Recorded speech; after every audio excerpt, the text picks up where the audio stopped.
Hey everybody, this is the Earth Lady, and here is the update you have all been waiting for.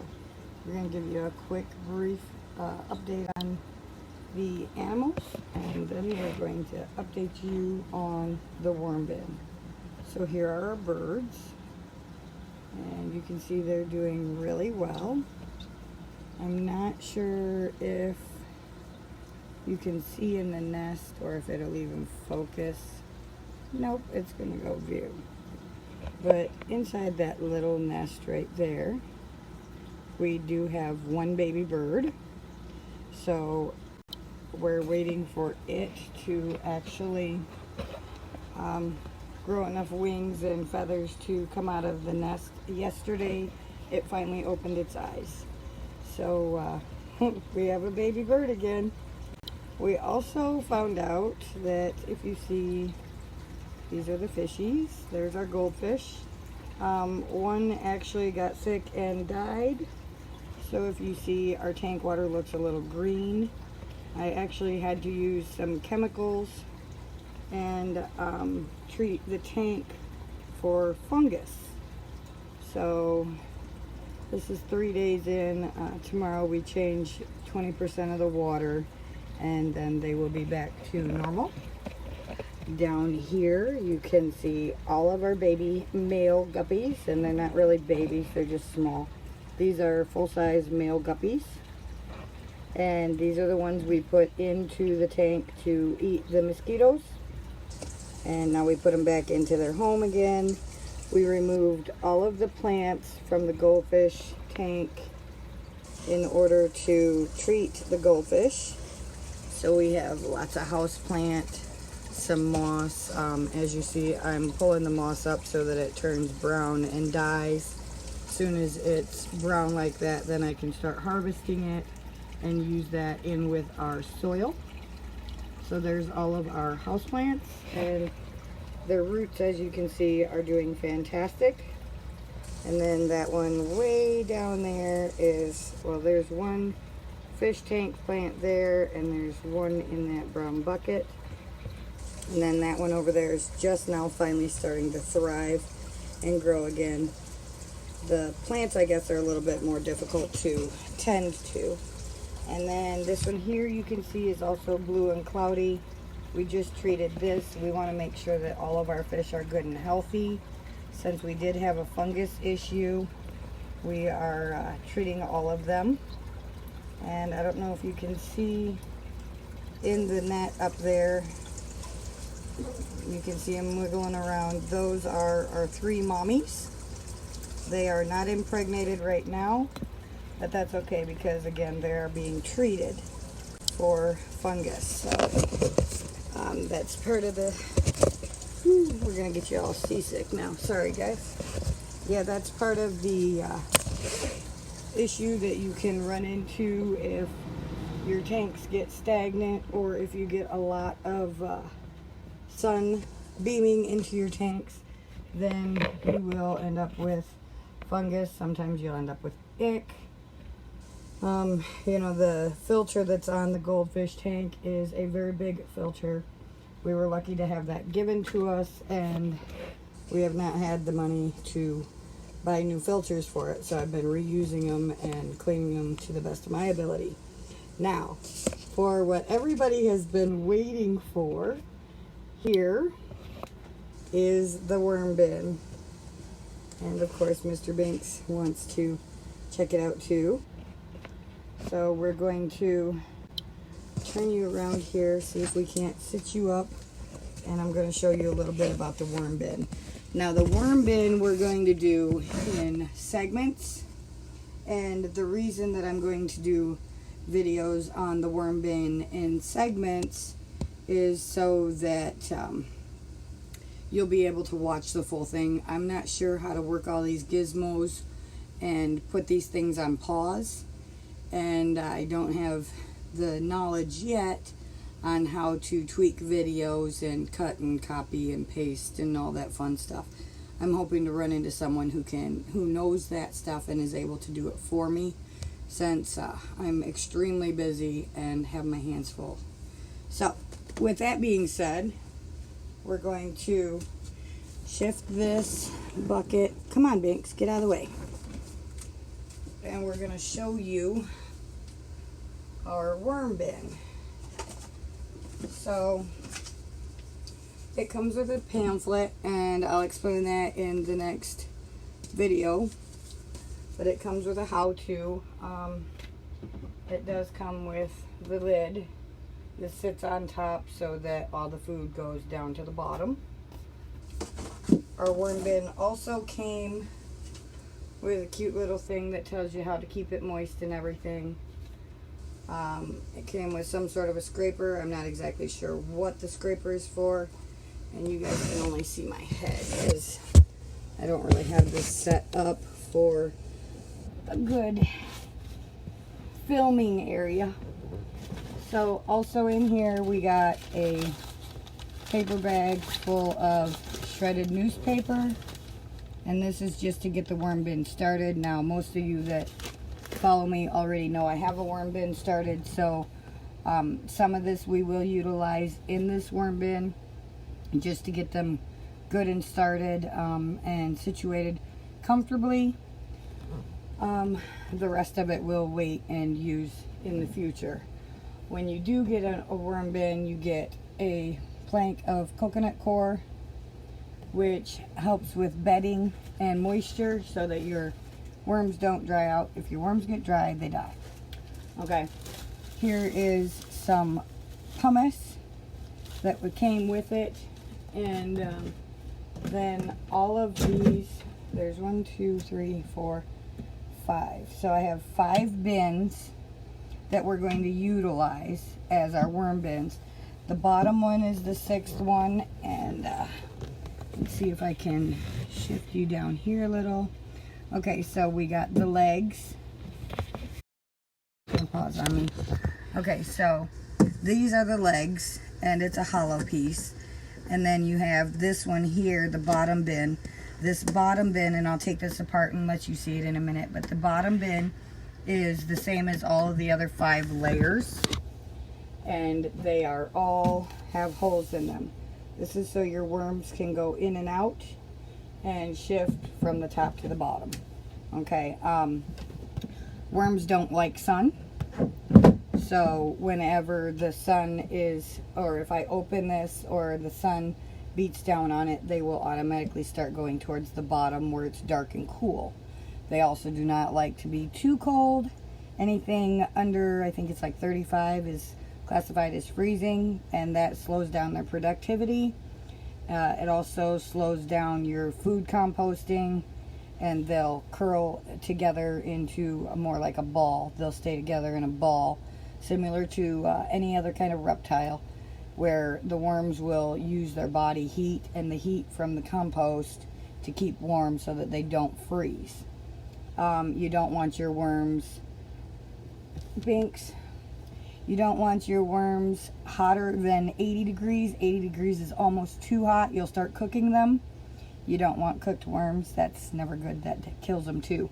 And that will cause your food to decompose faster and rot, which is great because that feeds the worms, but at the same time it will give them too much nutrition, and that could cause worm problems. So with that being said, that's just a couple of tips.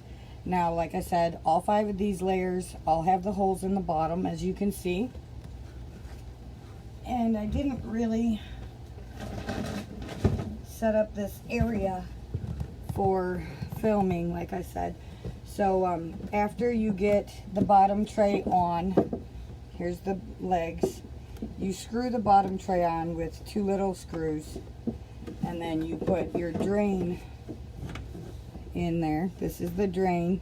So all of the worms' pee and the water that goes through, Binks, quit being nosy.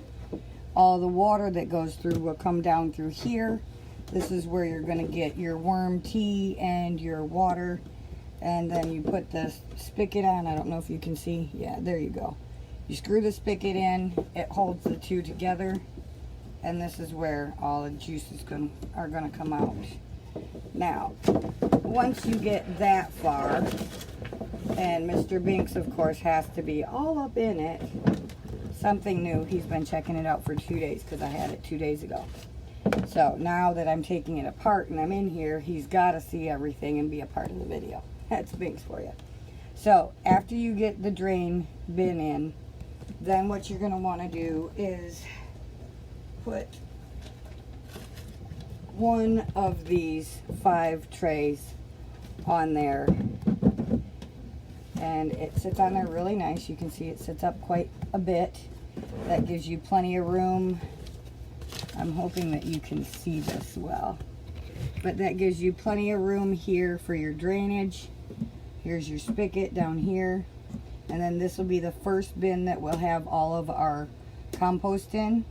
This is the bin where you're going to have your moist worm poop.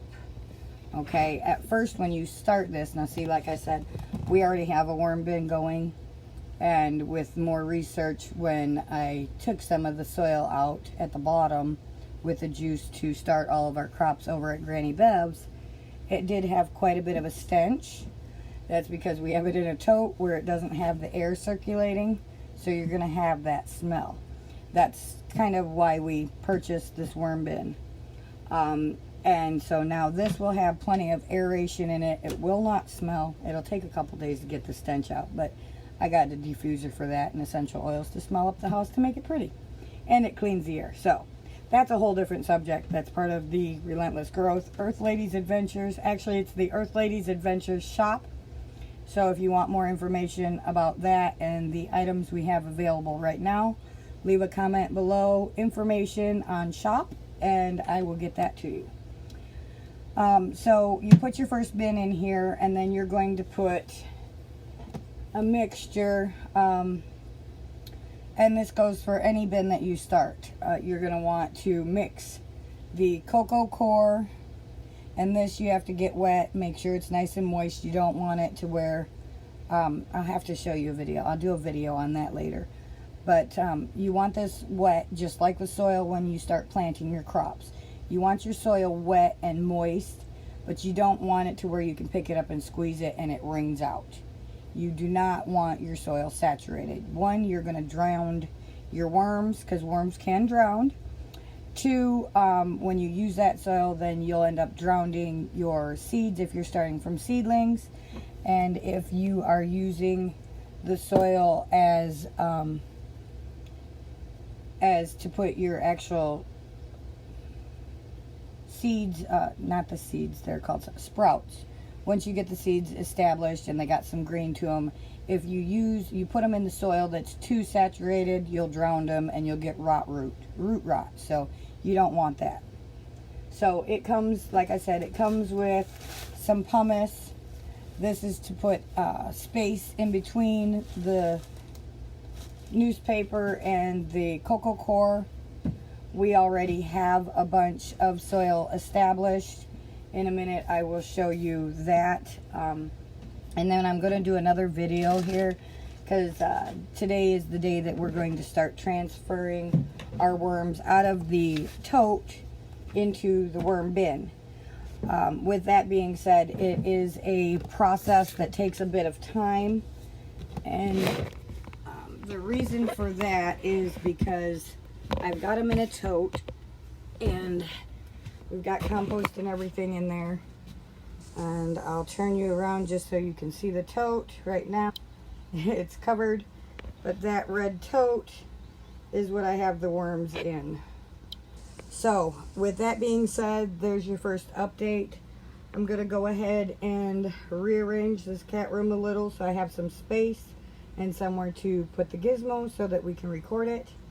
I will come back shortly. Hi Karen, it's good to see you. I know a couple of you guys popped on and I didn't say hi. I just want to make sure I get all this information out quick. I'm very limited on time, so I have to budget my time the best I can. Very busy. So I'm going to go ahead and rearrange this a little bit, get it all situated so that I have somewhere to put you guys while you watch. And I'll show you what our worm tote looks like with the food and everything.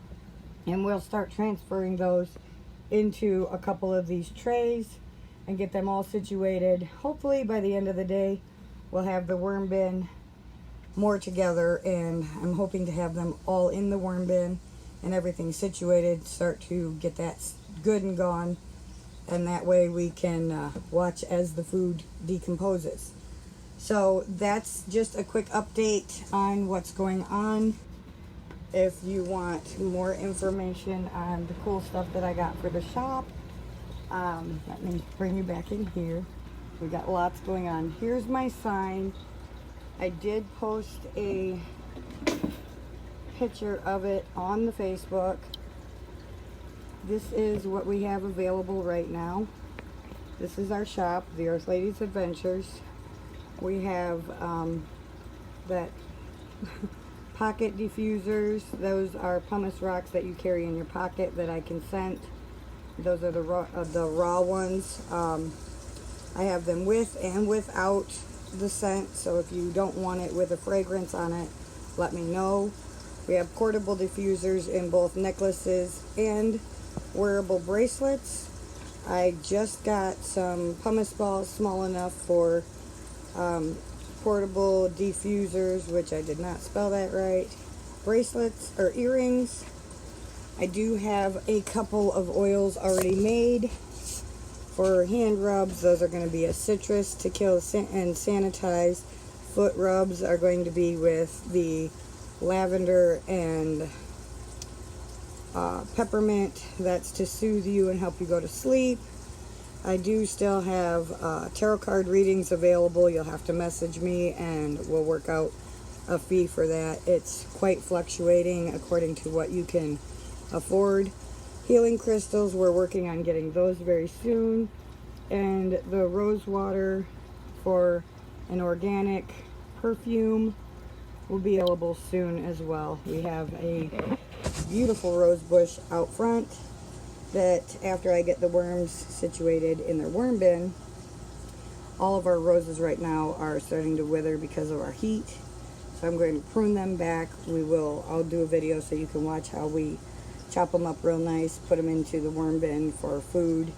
That will decompose and give us more worm poop, which is great for the soil, for our crops.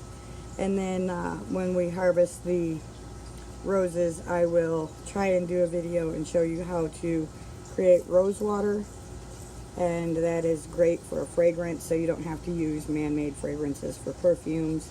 The rose water's got a nice gentle smell to it, not too overwhelming like a perfume, but still smelling good so that you feel good, smell good, and it's all organic, so it's not chemicals you're putting on your body or your skin or your clothing that's going to stain.